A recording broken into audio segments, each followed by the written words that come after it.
বাংলাদেশ থেকে কত যোদ্ধা ফিলিস্তিনের পক্ষে ইসরায়েলের বিপক্ষে অস্ত্র ধারণ করবে, সেই যুদ্ধ থেকে লিস্টে করে আপনার ঘরে থেকে পাঠিয়ে দেন। আমরা যুদ্ধ করতে চাই, আমরা হটাতে চাই। যেমন আমি বললাম যে জমি তোমার, জমি তোমার, অথচ আমি কাউকে জমি লিখে দিয়েছি, মুখে বলছি তোমার, আর লিখে দিয়েছে অন্যকে। এর চেয়ে বড় মুনাফিক আর কেউ হতে পারে না।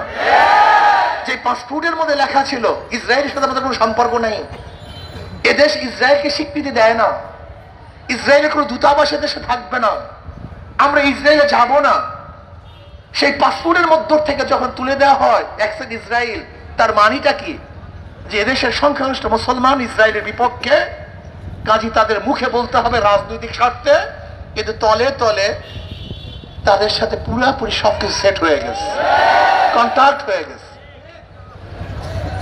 আমি শেখ হাসিনাকে বলতে চাই, যদি আপনি ইসরায়েলের বিপক্ষে থাকেন, ফিলিস্তিনের পক্ষে থাকেন, তাহলে আপনি ইসরায়েলের বিপক্ষে একদল সৈন্যবাহিনী গঠন করুন, একদল মুজাহিদ আপনি গঠন করুন, আপনি লিস্টি করুন আপনার তত্ত্বাবধানে, আপনি লিস্টি করুন যে বাংলাদেশ থেকে কত যোদ্ধারা ফিলিস্তিনের পক্ষে ইসরায়েলের বিপক্ষে যুদ্ধ করতে চায়। আপনি লিস্টি করুন, দেখবেন ইনশাআল্লাহ বাংলাদেশের হাজারো লক্ষ কোটি জনগণ মানবতাবাদী, শুধু মুসলমান না, যারা মানুষের পক্ষে, মানবতার পক্ষে, তারা ওই হিংস্র জালেম ইসরায়েলের বিপক্ষে অস্ত্র ধারণ করবে, ওদের বিরুদ্ধে লড়াই করবে, যুদ্ধ করবে, ওই দেশ থেকে তাদেরকে উৎখাত করবে ইনশাআল্লাহ। এই কাজটা আপনি করুন, তাহলে মনে করবো আপনি ইসরায়েলের বিপক্ষে, ফিলিস্তিনের পক্ষে। আর আমাদের দাবি থাকবে ইসরায়েলি পণ্য বয়কট নয়, বাংলাদেশে ইসরায়েলের কোনো পণ্য ঢুকতে দেওয়া হবে না, আইন করে নিষেধ করতে হবে, ইসরায়েলের কোনো পণ্য বাংলাদেশে চলতে দেওয়া হবে না। এটা আইন করুন, তাহলে আমি বলবো যে আপনি ইসরায়েলের বিপক্ষে। ঈদের সময়, রমজানের সময় ইসরায়েল বিমান আমাদের বাংলাদেশের এয়ারপোর্টে নামলো কিভাবে? এর জবাব বাংলাদেশের জনগণ চায়, গোটা দুনিয়ার মানবতাই মানুষ চায়। আপনি ইসরায়েলের বিপক্ষে, তাই ইসরায়েলের বিমান আপনার অনুমতি ব্যতীত এই ভূখণ্ডে নামলো কিভাবে?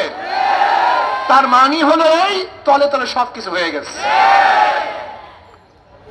প্রিয় ভাইয়ার আমার, আজকে বাংলাদেশ থেকে ইসলাম মুসলমানকে উৎখাত করার ষড়যন্ত্র চলতেছে, আজকে ভূখণ্ডকে বিক্রি করার ষড়যন্ত্র চলতেছে।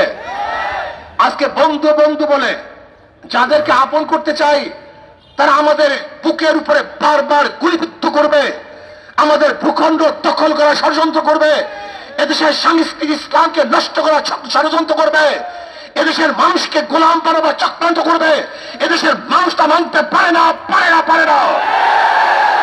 কাজী শুধু ইসরায়েলের বিরুদ্ধে নয়, ইসরায়েলের দূষকদের বিরুদ্ধে, যে ভারত ইসরায়েলের পক্ষে নিয়েছে, ইসরায়েলের পক্ষে কথা বলেছে, ইসরায়েলের পক্ষে তারা দাবি তুলেছে, সেই ভারতকেও বাংলাদেশের মানুষ বয়কট করে তাদের আপন করতে পারে না। শত্রু শত্রু আমার বন্ধু, শত্রুর বন্ধু আমার শত্রু। যদি ইসরায়েল আপনার শত্রু হয়ে থাকে, তা ভারত ইসরায়েলের পক্ষে সে আপনার বন্ধু হয় কিভাবে? এই প্রশ্ন জবাব দেন। আসলে তো তলে তলে সব হয়ে গেছে, সব রাজনীতি, সব বাহ্যিকতা। না, জনগণ তা মানতে পারে না। আসুন আমরা সম্মিলিত ভাবে আজকে সরকারের দাবি জানাই, আপনাকে লিস্টি করতে হবে বাংলাদেশ থেকে কত যোদ্ধা ফিলিস্তিনের পক্ষে ইসরায়েলের বিপক্ষে অস্ত্র ধারণ করবে, সেই যুদ্ধ থেকে লিস্টে করে আপনার ঘরে থেকে পাঠিয়ে দেন। আমরা যুদ্ধ করতে চাই, আমরা হটাতে চাই, ওদেশে বাংলাদেশের কোনো নয়, গোটা দুনিয়াকে তাড়াতে চাই। আপনি লিস্টি করুন, যদি আপনি লিস্টি করেন তাহলে আমি মনে করব আপনি ফিলিস্তিনের পক্ষে, ইসরায়েলের বিপক্ষে। আসুন আপনি সৈন্য পাঠান, বাংলাদেশ থেকে বিভীষণে গোটা দুনিয়ার মধ্যে সৈন্য যায়, আপনার ফিলিস্তিনের পক্ষে সৈন্য পাঠান। এদেশের জনগণ আপনার পক্ষে থাকবে, এদেশের জনগণ আপনাকে ধন্যবাদ জ্ঞাপন করবে, আপনার কথা মনে রাখবে। আমাদের বাংলাদেশের যোদ্ধারা, জওয়ানরা, সৈনিকেরা, তারা জালেমের বিরুদ্ধে মানবতার পক্ষে যুদ্ধ করার জন্য রওনা হয়েছে। আমরা দোয়া করব, আমরা তাদের সাথী হব এবং তাদের যত সহযোগিতার প্রয়োজন